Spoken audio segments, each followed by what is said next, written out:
రానా Naidu season 2. రానా Naidu season 1 భూతు డైలాగ్స్తో చాలా నెగిటివిటీని సంపాదించుకుంది. But season 2లో ఆ మిస్టేక్స్ని రిపీట్ చేయకుండా బెటర్గా డిజైన్ చేశారు. సీజన్ 1 ఎక్కడైతే ఎండ్ అవుతుందో సీజన్ 2 కూడా అక్కడి నుండే స్టార్ట్ అవుతుంది.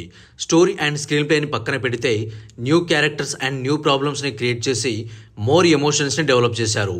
ఇన్ఫ్యాక్ట్ ఫ్యామిలీ డ్రామాని బాగా ఇంప్రూవ్ చేశారు. But through out the series కొన్ని సీన్స్ ఎందుకు తీశారో అర్థం కాదు. అన్యాక్సెప్టబుల్ అండ్ అన్నెసెసరీ సీన్స్ చాలా ఎక్కువగా ఉన్నాయి. బట్ ప్రతి ఎపిసోడ్లోనూ రానా తన పర్ఫార్మెన్స్తో అందరినీ డామినేట్ చేశాడు. రానా తన కంప్లీట్ పర్ఫార్మెన్స్ని ఈ సిరీస్లో చూపించాడేమో అనిపించింది.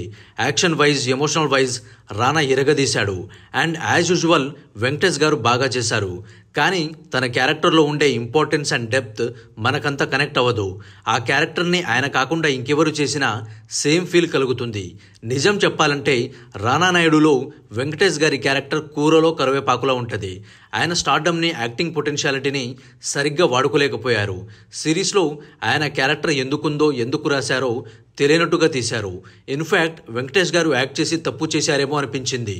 సిరీస్లో కొన్ని action scenes and thrilling elements బాగా వర్కౌట్ అయ్యాయి. సీజన్ 1 మీకు నచ్చి ఉంటే సీజన్ 2 ఇంకా బాగా నచ్చేస్తుంది. బట్ నాకైతే ఓవరాల్గా పర్వాలేదనిపించింది. రానా నాయుడు యాక్టింగ్ తప్పితే సిరీస్లో వేరే ఏ హైలైట్ లేదు. సో ఒక టైంపాస్గా థ్రిల్లర్ ఫ్యామిలీ డ్రామా సిరీస్ని చూడాలనుకుంటే 8 ఎపిసోడ్స్తో నెట్ఫ్లిక్స్లో స్ట్రీమ్ అవుతుంది. చూసి ఎంజాయ్ చేయండి. And again with no family.